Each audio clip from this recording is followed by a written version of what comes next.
Today I'm speaking with James Clear.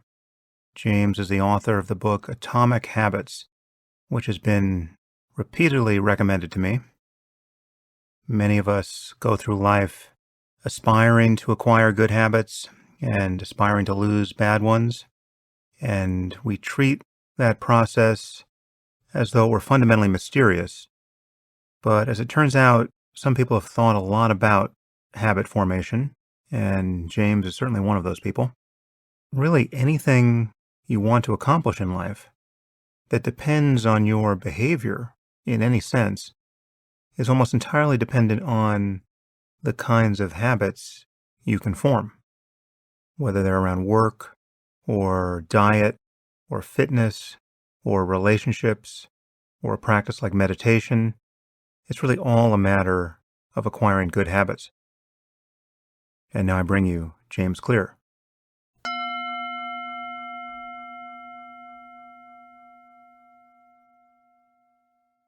I am here with James Clear. James, thanks for joining me.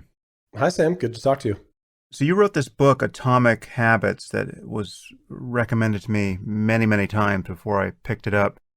It's a great analysis of habit formation and what it takes to discontinue bad habits and form good ones. And there's a lot of detail here that I want to get into, but you have an interesting personal story of how you came to this. You had an experience of having to rebuild your life in an impressive way. But maybe we should start there. How did you come to think about habits, and how was this forced on you by the whims of chance?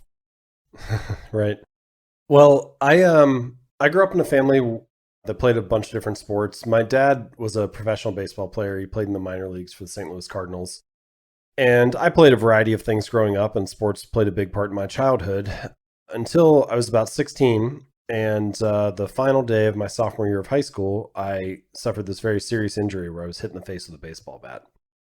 And it was an accident. A classmate of mine took a swing and the bat slipped out of his hands and sort of rotated kind of helicopter style through the air and struck me right between the eyes. Hmm. So broke my nose, broke the bone behind my nose, your ethmoid bone, which is like fairly deep inside your skull.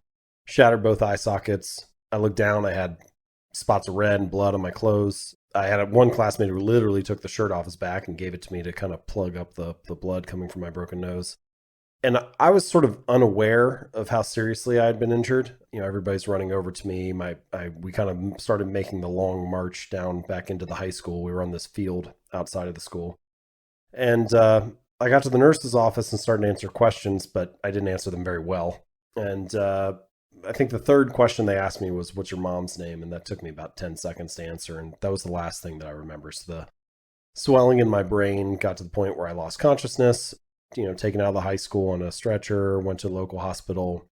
When we got there, I started to struggle with basic functions like swallowing and breathing. A couple minutes later, I lost the ability to breathe on my own. So they had to intubate me. Nurses are pumping breath into me by hand. Around that time, I had my first seizure of the day. I'd end up having 3 more. And so the doctors conferred and decided it was too serious to handle at the local hospital. So they had to air care me to a larger facility. So my mom came with me on the helicopter. I'm unconscious at this point. She holds my hand the whole way down. We fly to this larger hospital in Cincinnati.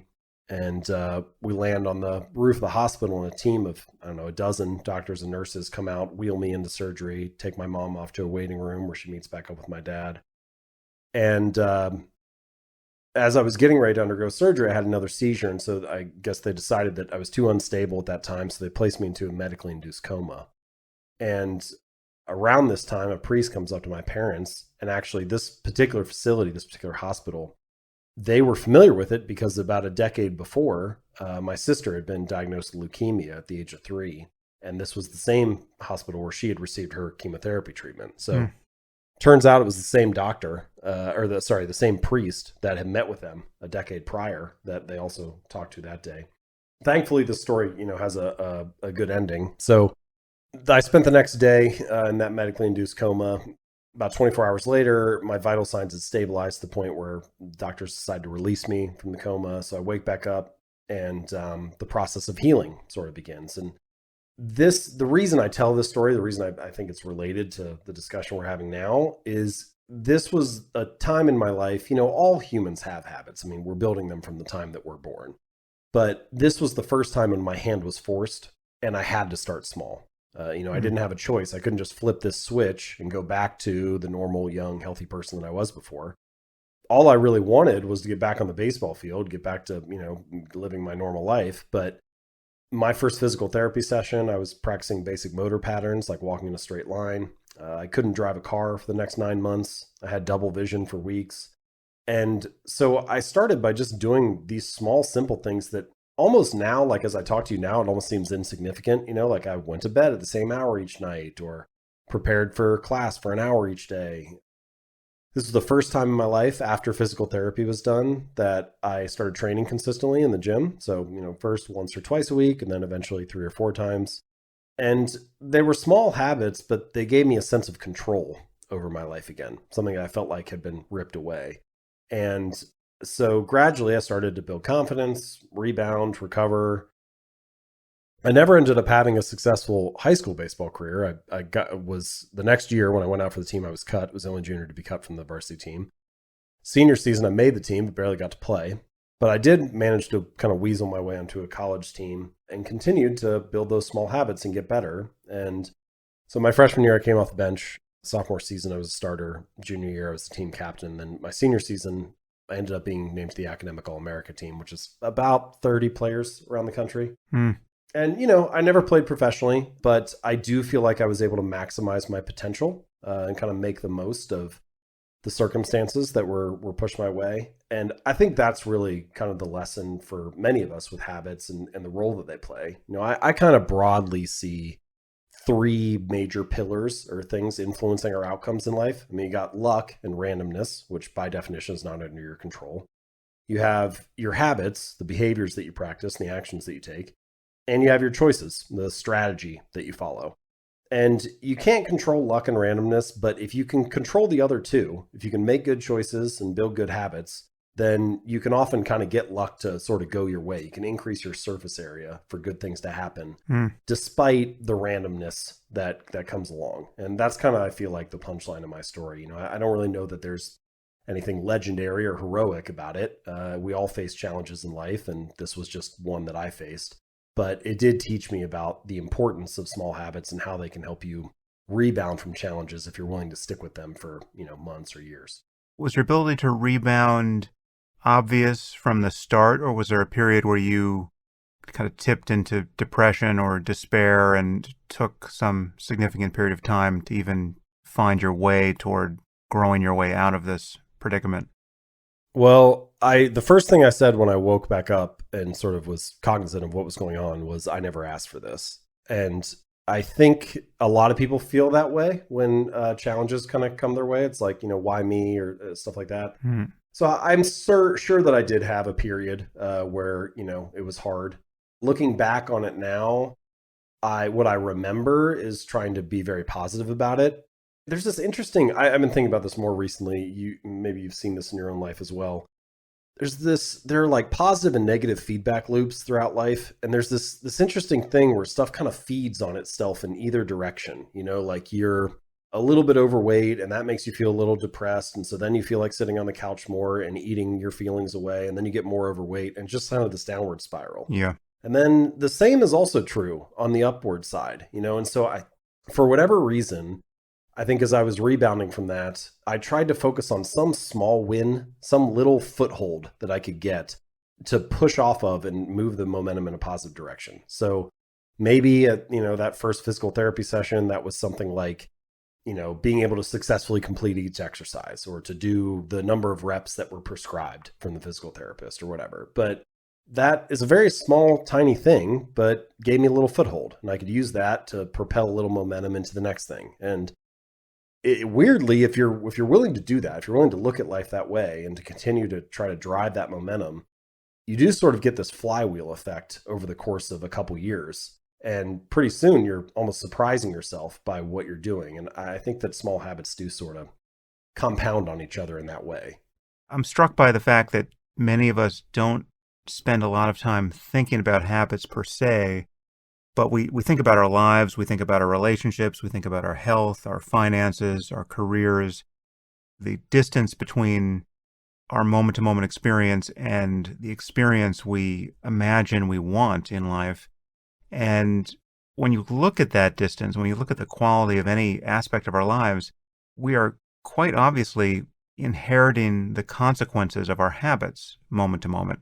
And yet often it's once a year. It's at the New Year's resolution moment that people think about actually getting behind themselves and pushing to change something they're doing in their lives or not doing. How do you think about a habit? How would you define habit? Well, there's a couple different ways to define it. The way that you would usually hear it defined is, a behavior that's been repeated enough times to be more or less automatic. But I think there are a couple other interesting lines of attack or lines of explanation that reveal a little bit more about it. So they are these automatic, relatively mindless behaviors, almost like you're playing a cognitive script. You like pick up your toothbrush and then you play the toothbrushing script, or you put your shoe on and you play the shoe tying script. But another way to define a habit would be a behavior that is tied to a particular context or environment. So I think that's kind of interesting because it reveals that you cannot have a behavior outside of an environment. And habits are often heavily influenced by the environment that we're in. So like your habit of watching Netflix might be tied to the environment of your couch at 7 p.m. Or your habit of journaling each morning might be tied to the coffee shop across the street at 10 a.m. or whatever.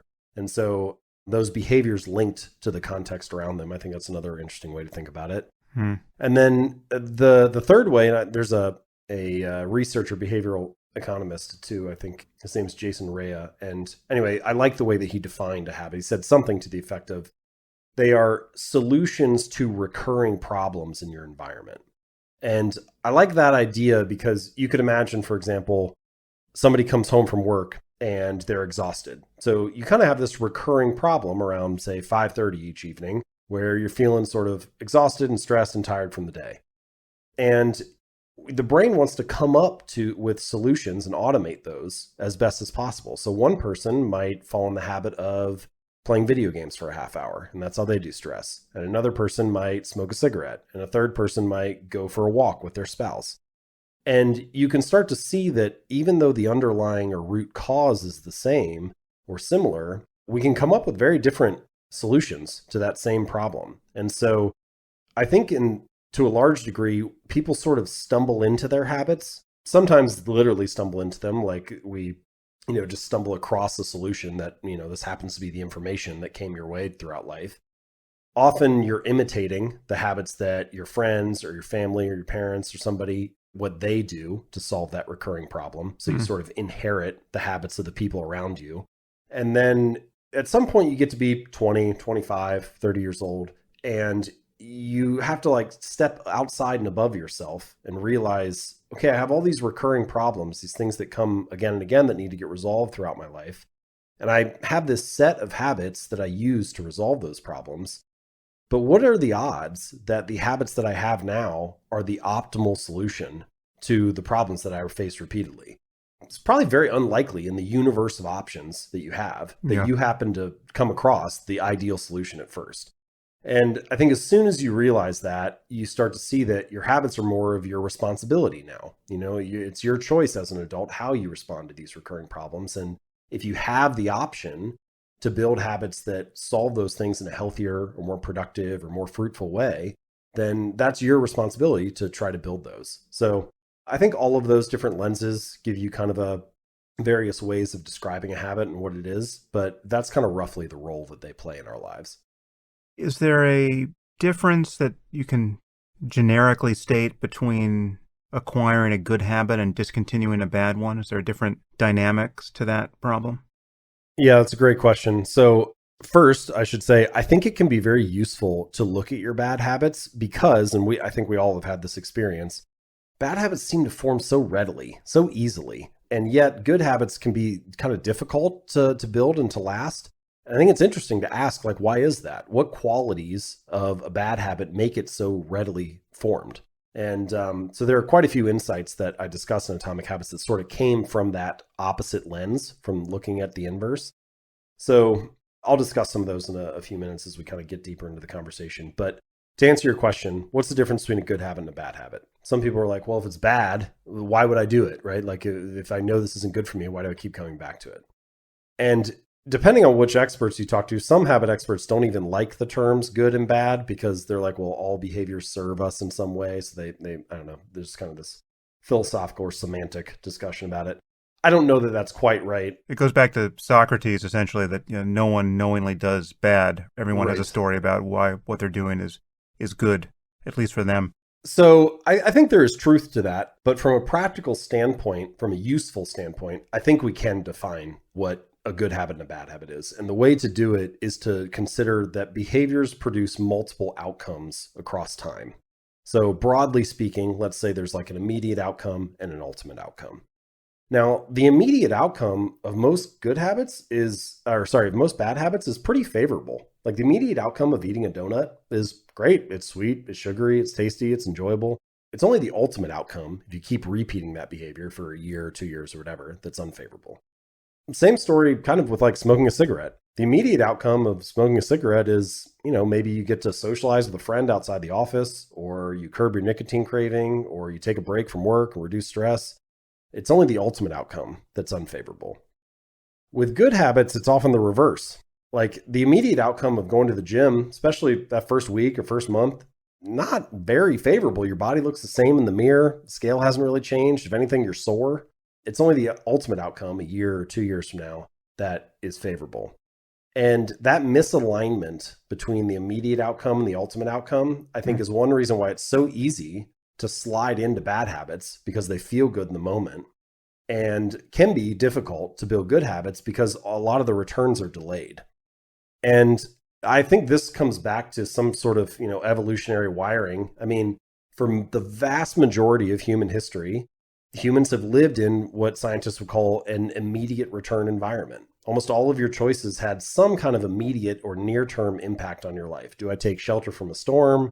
Do I run away from the lion? Do I forage for berries in that bush for my next meal? And then now, really just the last 500 years or so, we could debate exactly how much time, but relatively short in human history, we live in this modern society where a lot of the greatest returns that we get now are actually a delayed return environment. You go to work today to get a paycheck in 2 weeks, or you go to class today to get a college degree in 4 years. You save for retirement today so that you can be retired and free in a decade or two. And so we have this weird shift where increasingly the payoff of delaying gratification or of making long-term choices is greater and greater because of the institutions and society and culture we've set up.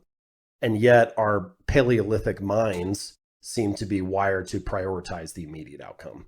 And so I think all of that together helps explain sort of what the difference is between a good habit and a bad habit. What does that behavior get you in the long run, the ultimate outcome? And also why it's like kind of easy to build bad habits and fall into them, slide into them so readily. So I like to summarize that by just saying the cost of your good habits is in the present. The cost of your bad habits is in the future. And I think that kind of helps describe the difference between the two. Yeah, that's really interesting. It relates to a few other issues we should discuss here, and that is the difference between focusing on goals and focusing on process, because that has significant consequences. And also, there's just this distinction. I know you're familiar with Danny Kahneman's work, and he's famous for many things, but one of his useful distinctions is between the remembering self and the experiencing self. And the experiencing self is your moment-to-moment experience of your life, and just integrating all the data under that curve is what it's like to be you. And if we could ping you randomly 20 times a day and an experience sample from you, asking you how you feel in each moment, we would get some measure of what it's like to be you. And you'd report back your well-being, such as it seems to you, in a window that's very focused around the present moment.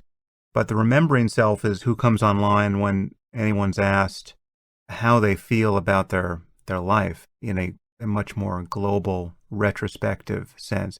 How's your career going? How are your relationships? And it's the remembering self that is the one that tends to make decisions about what to do in life, what kinds of goals to pursue, in this case, what kinds of habits to rethink and try to change.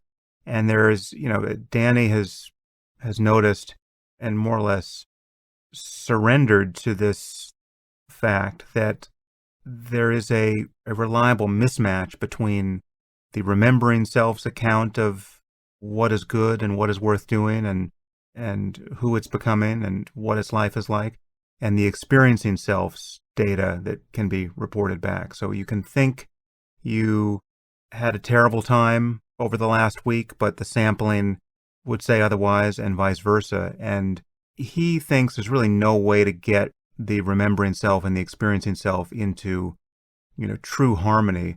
I have my doubts about that. I mean, we have a sort of an ongoing disagreement on this front, but I'm wondering what you think about this distinction between what you're doing with your mind when you're making some kind of global assessment of who you are and how it seems and where you want to go, and what it's like to be you really moment to moment throughout your life, and how this relates to this effort to change habits, and whether we could prioritize a focus on goals, where we want to get to, versus a focus on process or the kinds of systems we create to produce certain results. So let me take the remembering self versus experiencing self first, and then we can come to the systems and goals piece. Yeah. So all of Kahneman's work is very interesting, and my main takeaway from a lot of these discussions, and you'll hear him say this as well a lot of the time. Basically, it comes down to like, you will not be the exception. We'll talk about all these biases, and just knowing about them does not shield you from them. Yeah. You still can be the victim of all of these things. And so my practical takeaway when it comes to building habits is you don't want to go against the grain of human nature. You want to work with it. And that's one reason, for example, a large part of my philosophy is around making good habits the path of least resistance. Because what you find is that regardless of what your remembering self or your most strategic self would think, if you sit down and try to design out your ideal day or remember what your best performances are like, the truth is, moment to moment, when you're sitting there and about to make the next decision, we often choose what is easiest, or what is the path of least resistance, what is the action that requires the least energy. And so we want to design environments, design a lifestyle and situations that make those good actions as easiest and as obvious as possible. And so for that reason, I think that's kind of my main practical takeaway from it. There are a lot of interesting, theoretical or things to just kind of consider. Some of the discussion about the remembering self versus experiencing self reminds me a little bit of, I think Ray Dalio has like a little division where he basically says like, you're both the strategic controller of your life and you're the in the mix like operator as well. You're both the CEO and the frontline worker. You're both the general and the soldier. And sometimes we kind of alternate back and forth between those selves. And I think what the best plan that the general can come up with is often very different than what it's like to be on the battlefield as the soldier. And I don't know. I don't know how it may be possible to get those fully aligned, which is what you're kind of hinting at. Even doing so might be very hard, or maybe it's fleeting. That's kind of how it feels to me, is that occasionally I have moments where I can glimpse that, and it's like how I'm acting or what I'm thinking in the moment is maybe more aligned with what that remembering self would say. But then I get distracted, or my attention goes somewhere else, or somebody walks in the room, or a new project arises, and I had it, but I had it only for a moment. Almost like chasing a state of flow. It's different than flow, but it's similar in the sense that it doesn't last all the time. So I don't know. Those are kind of my thoughts off the cuff about it, but happy to talk more about the systems and goals piece as well. Yeah. Let's segue to that. So how do you think about the difference between a focus on goals versus a focus on systems? And one thing that jumps out to me is that goals are really just ideas. And even when they're realized, I guess there are different kinds of goals, and some can seem more durable than others. But many are even in their moment of fulfillment, are enjoyed very briefly. I mean, let's say you decide to, you form the goal that you want to run a marathon, and then you run your first marathon. Well, that took, if it's your first, it probably took 5 or 6 hours. But however long it took, the moment of fulfilling it, of crossing the finish line, then you have that fulfillment, and then thereafter you have this memory, you have this idea that you met your goal, and you can try to wring out whatever satisfaction you can get out of repeating that to yourself. But the process is is the life of being someone who is now a runner, who trained for the marathon and hopefully continues to like running thereafter. So they're very different in terms of duration. And most of life is clearly the process, and our goals are these brief landmarks on the landscape of our moment-to-moment living. But I know from your book there are other consequences to focusing on one versus the other. So how do you think about goals and process or systems? So, yeah, that's a great entry point to this discussion, this point. This is one of the core ideas in Atomic Habits, which is that you do not rise to the level of your goals, you fall to the level of your systems. And the reason I, bring that up or feel like it's such a central thing is that often when people discuss behavior change, when they talk about habits that they want to shift, it usually is centered around some kind of goal. They start with like, oh, I want to lose 40 pounds, or I'd like to double my income, or I want to reduce stress. They have some kind of outcome that they want. And so the implicit assumption behind that is if I can just achieve this thing, then I'll be the kind of person I want to be. Then I'll have, the life I want to have. And so there's this focus we are heavily focused on outcomes. And this sort of comes back a little bit to what you mentioned near the beginning of the conversation where you said, we have habits all the time, but we don't think about them that much. And yet they're kind of in the background influencing all these outcomes that we have.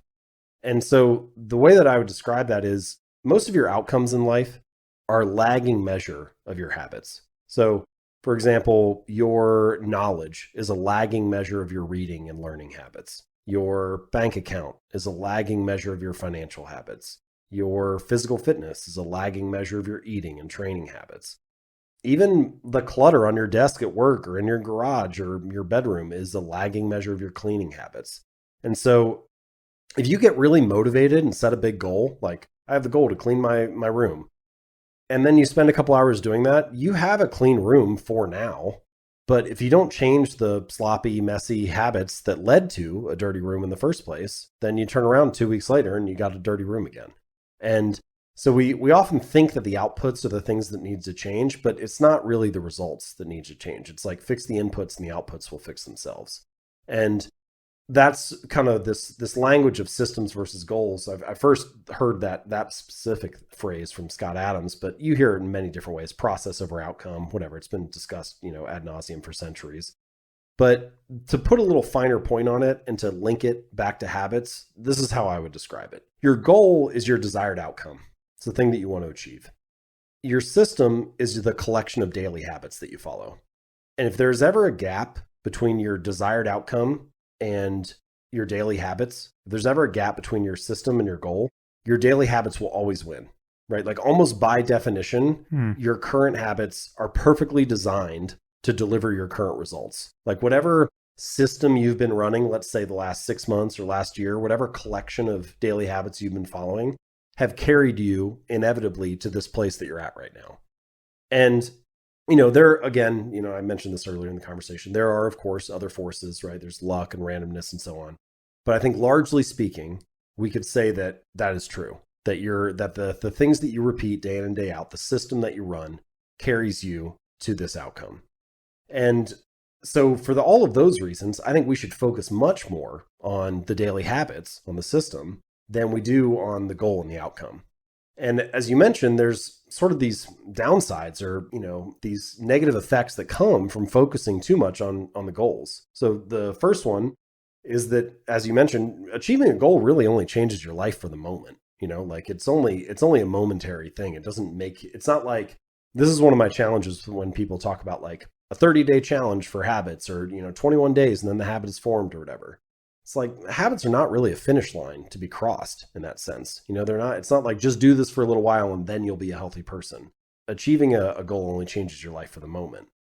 The second thing though, and I thought this was so interesting when I first came across it, is that the winners and the losers, so to speak, in any given domain, they often have exactly the same goal. So, say you're at the Olympics and you've got 25 people competing in an event. Presumably all of them have the goal of winning the gold medal, right? It's not the goal that makes the difference in their performance. Or if you have a job opening and 100 people apply for a job, presumably all of the candidates have the goal of getting the job. And so a goal might be necessary, but it's not sufficient for success. What you really need is the daily habits, the preparation, the behaviors that lead to that outcome. Now that I've criticized goals a little bit, I should say I do think they can be useful. And two of the things that I think they can be useful for. So one is clarity, setting a sense of direction. If you have a clear goal, you know what direction you want to row in, or in the case of a team, what direction you want the whole team to row in, get everybody on the same page. And I also think they're useful for filtering.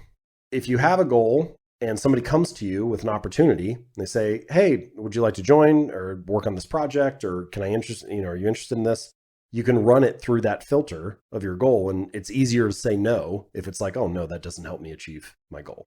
But short of that, I think that it's much more useful to focus on the habits in the system. And most of the time we probably spend, 80% of our time, let's say, talking about outcomes and goals and what we want to achieve and what the future should look like. Yeah. And I think it should be flipped around. It should be, that's fine. We know where we want to head. Now let's put the goal on the shelf and focus instead on the system and the daily behaviors. Yeah, and another way to merge these two ways of thinking is to recognize that the real goal that you want to achieve, the more rational goal is to find a mode of life that is genuinely fulfilling. And by definition, that has to be a process that you find fulfilling, right? It can't be just the landmarks that go whizzing by as you reach your goals.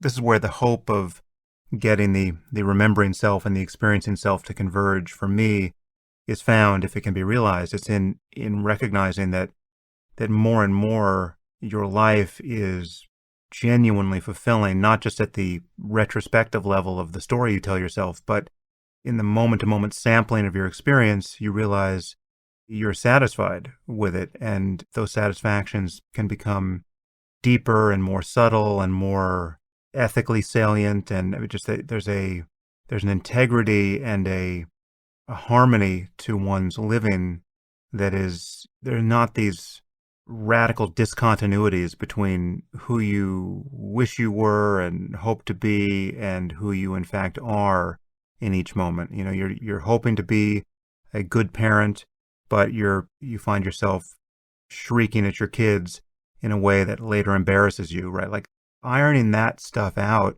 is a goal to which it's rational to be devoted. And the only way to do that is in improving moment-to-moment responses to one's life. And so it is with anything else, like, fitness, right? Like, yes, you want the goal, you need to have the goal in mind of achieving a certain level of fitness. Well, let's say you want the scale to give you a certain number when you step on it, or you want to be able to lift a certain amount of weight. But the actual satisfaction comes in finding a way of working out that you actually love to do.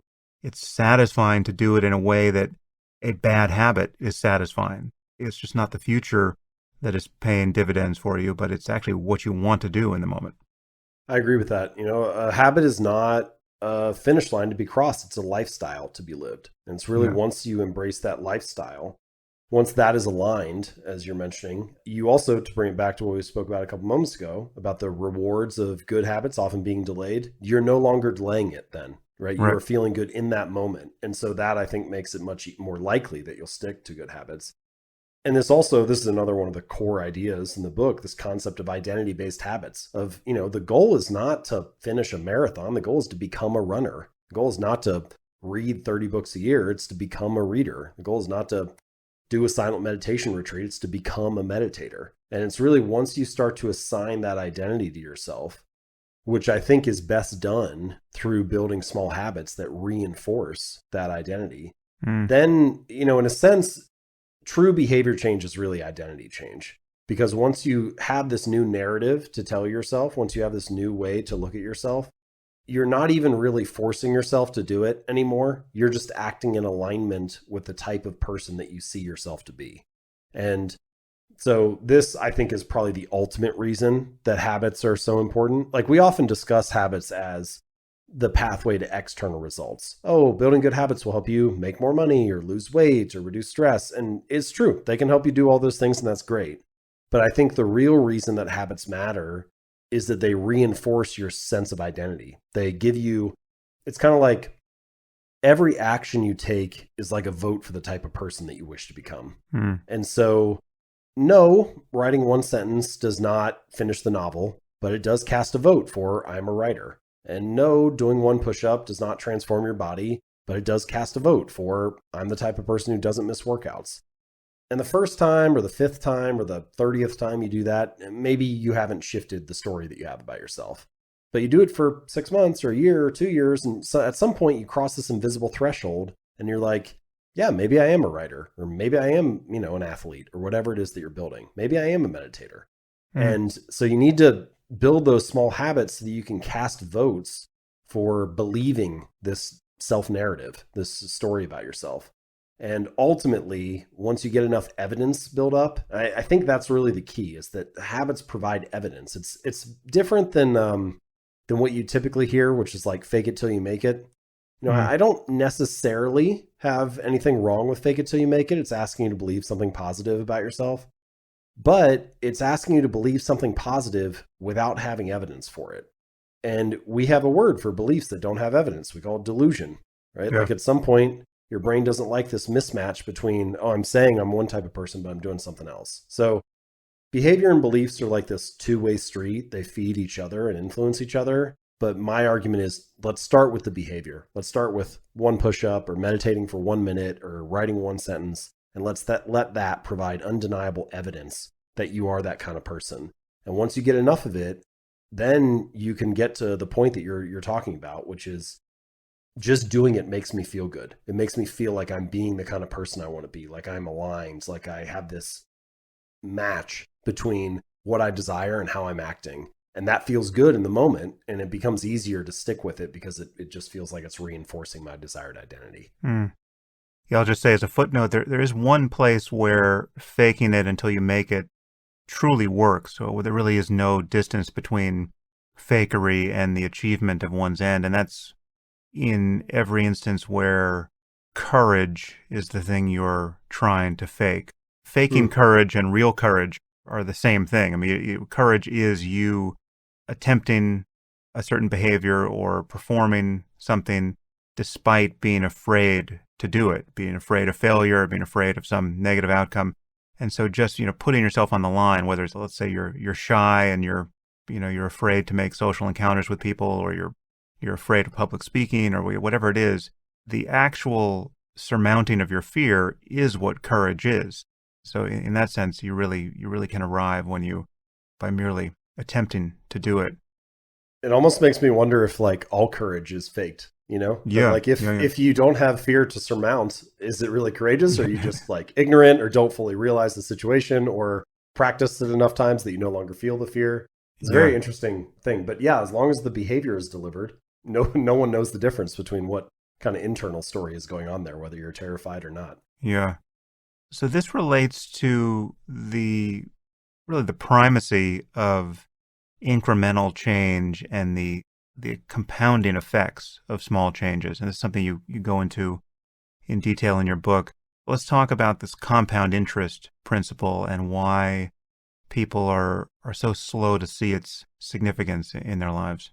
Well, my favorite example or story of this is the British cycling team. So they, for many years, almost 100 years, British cycling was incredibly mediocre on the world stage. And around 2003, 2004, they hired this guy named Dave Brailsford, who came in as sort of their new performance director. And he had one concept that made him a little bit different than the coaches who had come before. And he referred to it as the aggregation of marginal gains. And so the way that he described it was the 1% improvement in nearly everything we do that's related to cycling. So for example, they started with a bunch of stuff you would expect a cycling team to do. They put slightly lighter tires on the bike. They asked their riders to wear these little biofeedback sensors to see how everybody responded to training, and then they'd adjust the practice protocols to each person. They rented out a wind tunnel, so they've got indoor racing suits and outdoor racing suits, and they're made of different fabrics. And so they tested both fabrics in the wind tunnel, and they found out that the indoor suits were lighter and more aerodynamic. So they asked all of their riders to wear that fabric. But then they did a bunch of things that you wouldn't expect a cycling team to do. Like they hired a surgeon to come in and teach the riders how to wash their hands to reduce the risk of catching a cold or getting the flu. they split tested different massage gels to see which one led to the best muscle recovery. They have this real big truck, this like semi truck that carries all the bikes to different events. And they painted the inside of that truck white so that they could spot little bits of dirt and dust and, it might get in the gears and degrade the performance of the bikes. They also asked all the riders to test 20, 30 different types of pillows and see which one led to the best night's sleep. And then they would bring those pillows on the road with them to hotels for the Tour de France or other big races.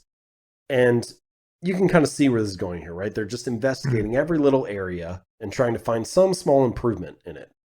And Brailsford said, something like, if we can do this, right, if we can actually execute all these little 1% improvements, then I think we can win a Tour de France within 5 years. He ended up being wrong. They won the Tour de France in 3 years. And then they repeated again the next year with a different rider. And then I think there was a 1-year break, and then they won 3 more. So 5 out of the next 6 years, they win the Tour de France after having never won for, 110 years. And then at the Olympics in London in 2012, that's kind of when it fully blossomed, because you got the Tour de France, there's a team element to it, but there's only one person that wins the race. But at the Olympics, you've got men's team, women's team, dozens of riders, dozens of events. And the British cycling team wins 70% of the gold medals available. Rio 2016, same story. I think 60% of the gold medals go to the British team. And so this idea that 1% improvements are not just like nice to have, they're not just like this cherry on top of your performance or kind of cool, but like relatively insignificant, but actually can be this pathway to unlocking elite levels of success. I think that's surprising, a little counterintuitive, but also it speaks to why building better habits are so important. Because if you can build better habits, if you can make a small 1% improvement in your daily habits, you don't just reap that benefit once, you reap it day after day. And so it starts to not only add up, it starts to like compound. And this is sort of a hallmark of any compounding process, which is the greatest returns are delayed. Like if you've got that hockey stick curve, at the very beginning, there's not really a whole lot of difference on day 1 or day 5 or day 10 between a choice that's 1% better or 1% worse. It's very insignificant. Like the difference between eating a salad for lunch today versus eating a burger and fries. On any given day, it doesn't really mean a whole lot. You look the same in the mirror at the end of the night. You feel relatively similar. But if you turn around 2 or 5 or 10 years later, then you're like, oh, wow, those daily choices really do add up, right? Those habits really do matter. And that, I think, habits are not exactly like compounding interests. They're not exactly like that compound curve, but they feel like it a lot of the time. The difference between a choice that's 1% better or 1% worse seems pretty insignificant, even though it really compounds in the long run. And so for all of those reasons, I like to say habits are the compound interest of self-improvement. The same way that money multiplies through compound interest, the effects of your habits multiply as you repeat them across time. And so if you have good habits, time becomes your ally. All you got to do is wait for another day to go by. All you need is patience, because every day that goes by, you're putting yourself in a better position. Right. But if you have bad habits, time becomes your enemy. Every day that clicks by, you dig the hole a little bit deeper. And that, I think, is we all have experienced this. We know this with habits, which is habits are a double-edged sword, right? They can build you up or cut you down. And I think that helps explain why it's so crucial to understand what a habit is and how it works and how to change it, because then you can be the architect of your habits and not the victim of them. Yeah, that asymmetric relationship with respect to time is interesting.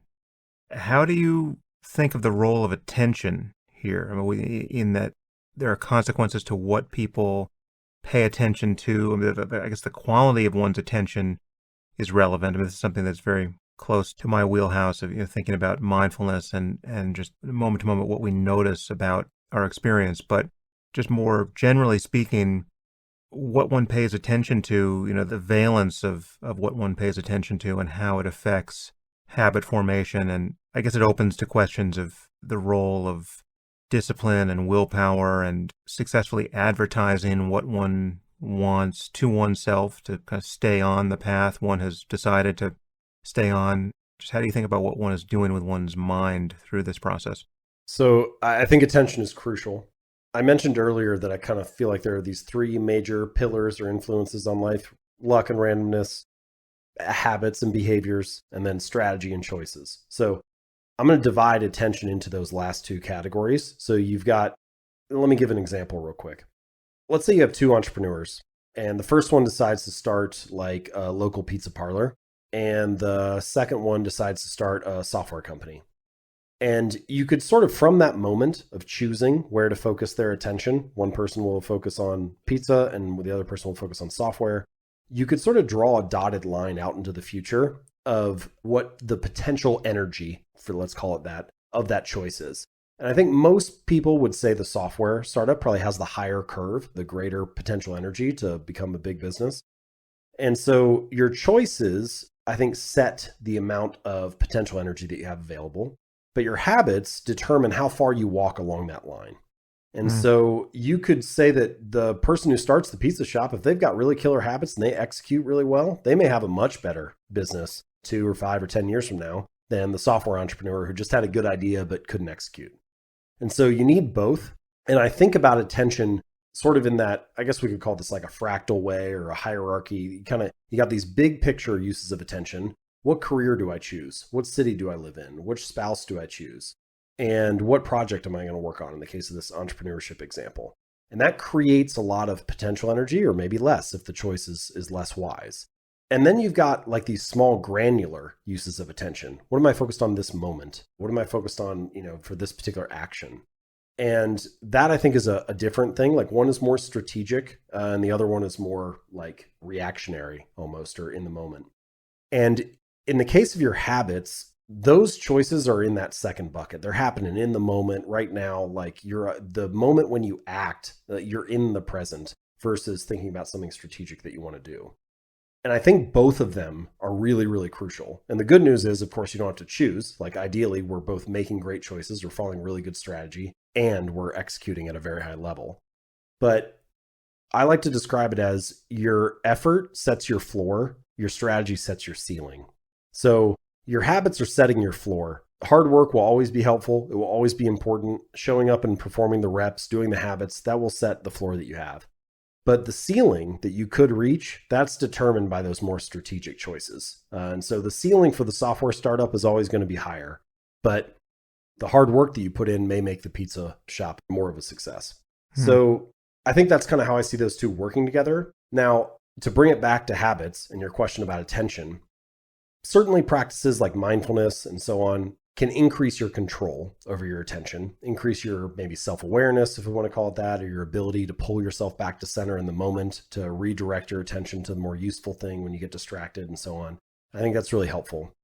As much as possible, though, I prefer not to rely on conscious direction of attention to perform the habit. I would prefer to design an environment where you do the right thing, even if you're distracted, or even if you don't have much motivation, or even if you're tired and willpower and discipline are feeling exhausted. And that largely comes down to environment design, putting good options around you, reducing the distractions, as well as a little bit of like, what I guess we could call habit strategy, just by reducing the scope of the habit, making it easier to do. And we can talk about all that, but that's kind of how I feel attention and the role it plays between strategy and habits and big picture versus small picture in the moment. Yeah, well, there's this principle of, I guess I would refer to as chunking behavior. It's almost related to the way we chunk memories, but there are whole routines we follow to accomplish a single goal. And once they really are a matter of habit, there's really nothing to rethink in them. And you've referenced many in this conversation. So something like brushing your teeth. Every time we get up in the morning, there's really no uncertainty as to whether or not we're going to brush our teeth. We manage to do this every day without having to recommit to the decision. That decision was made in the midst of our deep past. We have no memory of having decided to do this, and we've done it without fail more or less every day for our entire lives. And you're sure you're going to do it tomorrow, as sure as you are of anything. And so when we're talking about forming a new habit that we want to form, we want to get to that point where it really is a kind of automaticity. And the system by which we're achieving this goal has, however many steps it has, the steps are such that we don't have to rethink them. And it's worth thinking about what a system is. It's a pattern wherein many prior decisions have been encoded so that you don't have to make those decisions again. Obviously, there's a reason to occasionally step out of this and get the view from above and rethink systems and decide whether, they can be optimized. But once you're satisfied with the system you're using to produce a certain outcome, then the goal, if we can call it such, is to make it a lot like brushing your teeth, where you just do it, you know how to do it, and it requires, as you say, no more attention from you. You have a few frameworks in which you think about how to accomplish this, and one thing you refer to is what you call the four laws of behavior change. It seems like now might be a good moment to invoke those. So, roughly speaking, if you want to build a good habit, there are four-ish things that you kind of want working for you. And you don't always need all four, but the more that you have of these kind of working in your favor, the more likely it is the behavior will stick and be repeated. So, the first law of behavior change is that you want to make it obvious. You want the cues of your good habits to be obvious, available, visible, easy to see. The easier it is to see or get your attention, the more likely it is that you're going to, perform the behavior. The second law is to make it attractive. So the more attractive or appealing a habit is, the more likely you're going to feel motivated to do it. And this is largely about the meaning that you assign to the cues in your life. The more that you associate like a positive or an appealing meaning or emotion with that cue, the more motivated you're going to feel to pursue it or to act on it. The third law is to make it easy. The more easy, convenient, frictionless, simple habits are, the more likely they are to be repeated. And then the fourth law is to make it satisfying.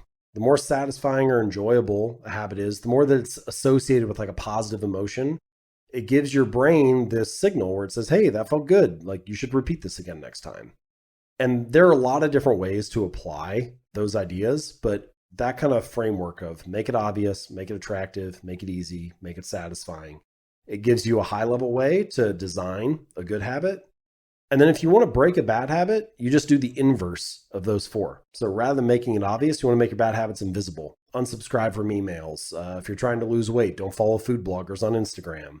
If you don't want to spend as much money on electronics, then stop reading the latest tech review blogs, right? You're like constantly being triggered or tempted to do the thing you want to avoid. So make it invisible. Instead of making it attractive, make it unattractive. Instead of making it easy, make it difficult. So increase friction, add steps, put more steps between you and the bad behavior. And then rather than making it satisfying, make it unsatisfying. Add a consequence, have there be some kind of immediate cost to the behavior. And the more that you can follow those four things, the easier it is, I think, to avoid bad habits and to build good ones. So let's take a habit like starting a meditation practice or starting to work out regularly if you don't do that, and try to just map it through these four laws, because what both of these have in common, and what many good habits that don't naturally just happen to us have in common, is that, as you say, the benefits aren't immediately obvious. In fact, rather than a benefit, we feel the cramp of this new thing being hard to do, even unpleasant to do, right? So it's with meditation, people feel restless.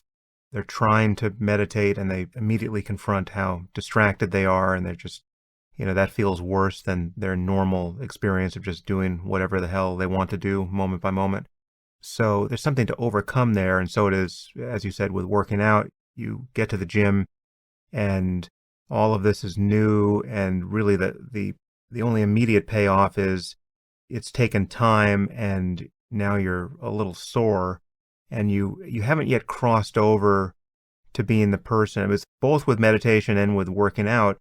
There is this crossing over experience where ultimately it's no longer about the goal. You've learned to find satisfaction even in what may be classically unpleasant as a matter of, moment to moment stimuli, right? So it's like, this is very clear with working out, where, the burn of lifting weights and the real physical stress of it in the beginning for most people is something they just hate. And ultimately it flips and it becomes the very thing you love about it.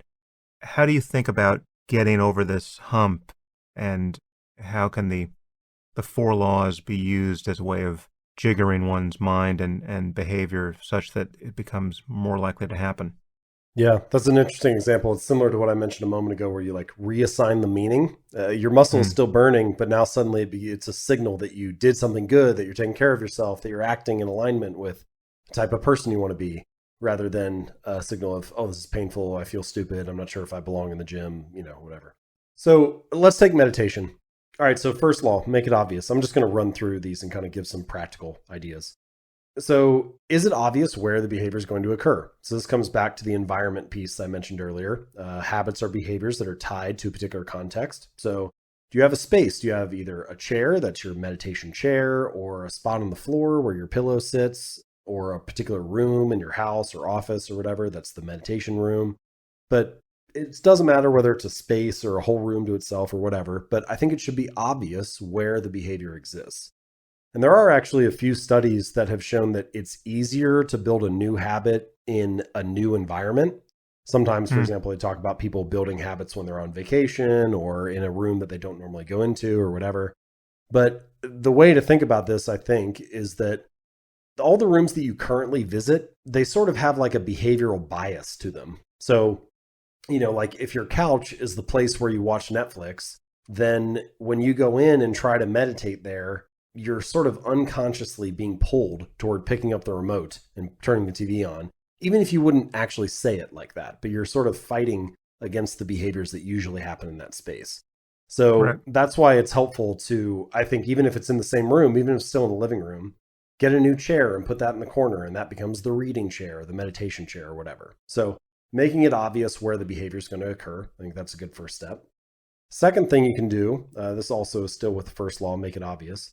There's a strategy, and there have been hundreds of studies on this, called implementation intentions. And an implementation intention is when you fill out a sentence that states your intention to implement the behavior at a particular time or place. So, for example, there was one exercise study that found that people were 2 to 3 times more likely to work out if they filled out this one sentence that said, I will partake in at least 20 minutes of vigorous exercise on this day, at this time, in this place.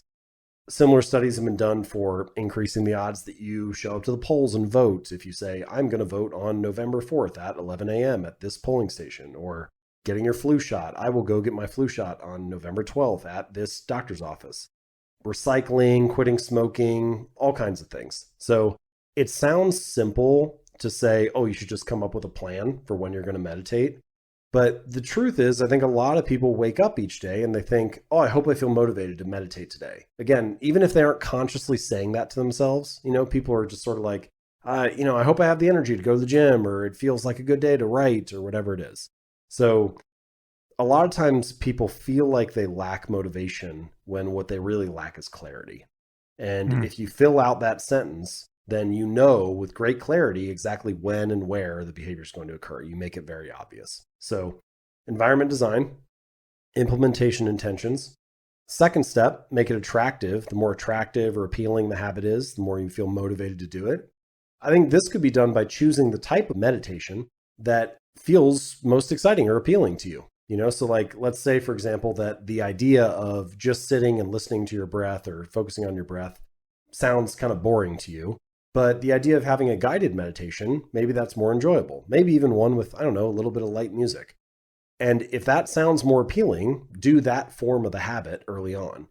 With many habits in the beginning, the objective is to fall in love with doing the habit. And after you fall in love with it, then you can branch out to all kinds of stuff. You can, try things of different intensity, or try the more difficult version, or whatever. But the first objective is to make it something that you love and something that's part of your daily life. So I think make it appealing, make it attractive. That's the second law. Third law, make it easy. So this is mostly, I would say, in the case of meditation, scale it down. Rather than judging yourself for not meditating for 15 minutes or 30 minutes or whatever it is every day, just meditate for 60 seconds to start. Master the habit of showing up. My favorite story about this, there's this reader of mine, his name's Mitch, and I mentioned him in Atomic Habits. He ended up losing over 100 pounds. But for the first 6 weeks that he went to the gym, he had this little rule where he wasn't allowed to stay for longer than 5 minutes. So he Hmm. would get in the car, drive to the gym, get out, do half an exercise, get back in the car, drive home. And it sounds ridiculous, right? You're like, this is silly. It's not going to get the guy the results that he wants.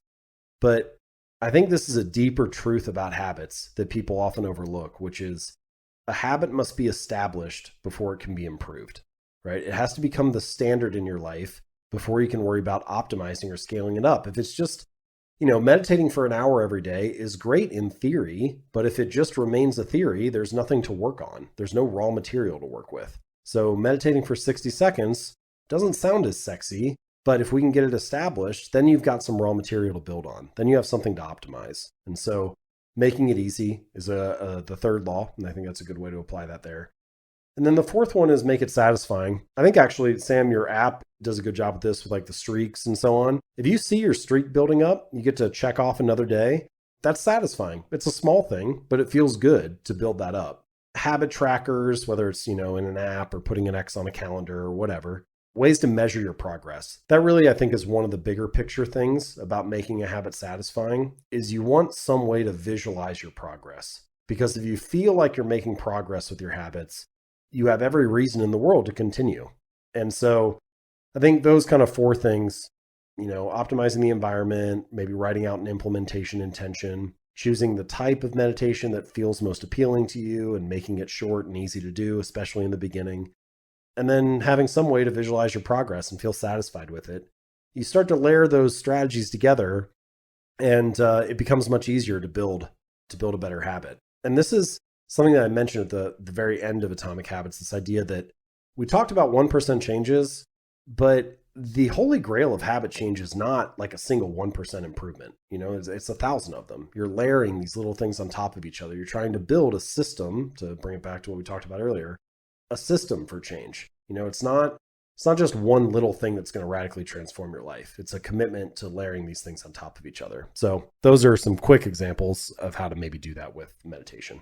I mean, meditation is an interesting example because it doesn't follow the same pattern as most other habits one would want to acquire, in that in the end, it's not about becoming a meditator or just log in your hour or your 15 minutes every day.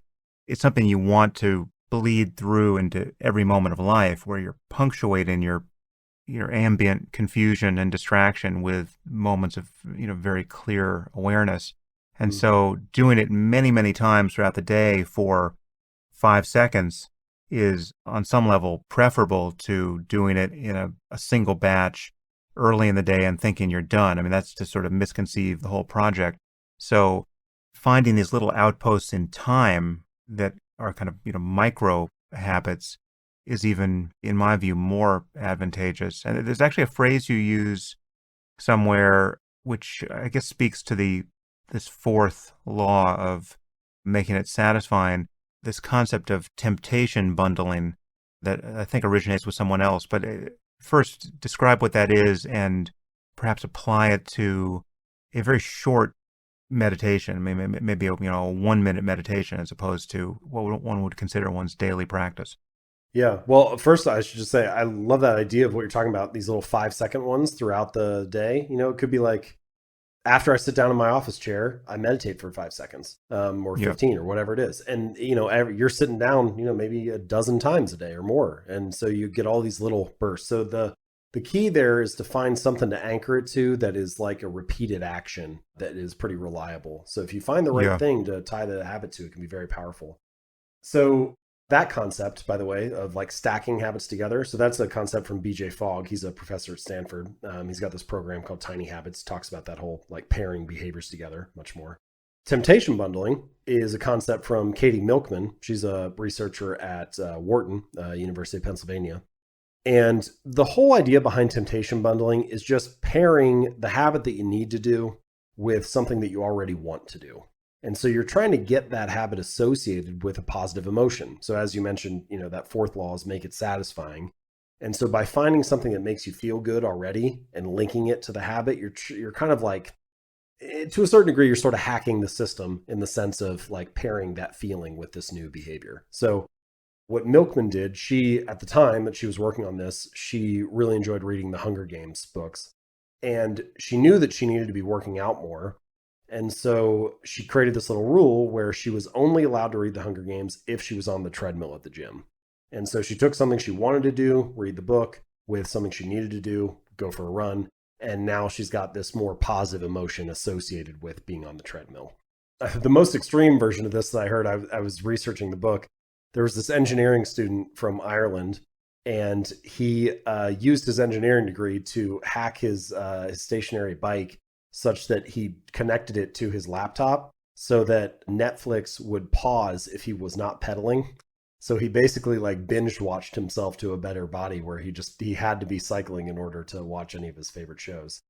But there are a variety of examples, like if you know that what you need to do is answer overdue work emails, but what you want to do is to get a pedicure, then you're only allowed to get pedicures while you're also answering emails. So there's just this idea of like trying to associate the habit with something positive.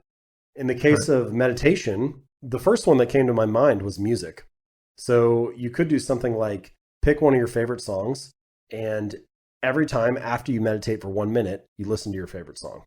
And that, music is kind of like this drug that hacks your mind in that way. It just elicits so many positive feelings if you pick the right music. And so by associating it with that, you could almost even like layer it on top of each other. You could say, my habit is when I sit down in my office chair, I meditate for 60 seconds, and then I listen to my favorite song and I smile. And again, sounds like a small thing, but all of that is done in, 3 minutes or 5 minutes, and you feel really good at the end of it. And pretty soon you're starting to associate meditation with feeling really good. And that's kind of where we're trying to get to. Well, James, it's been a great tour of positive change that many of us almost never consciously engage. I mean, we spend a lot of our lives feeling like the mere inheritors of who we used to be. And it's amazing to me how it's like basically everything we care about is susceptible to making the kinds of incremental changes we've discussed here. And it's so rare to consciously seize the reins of this machinery here and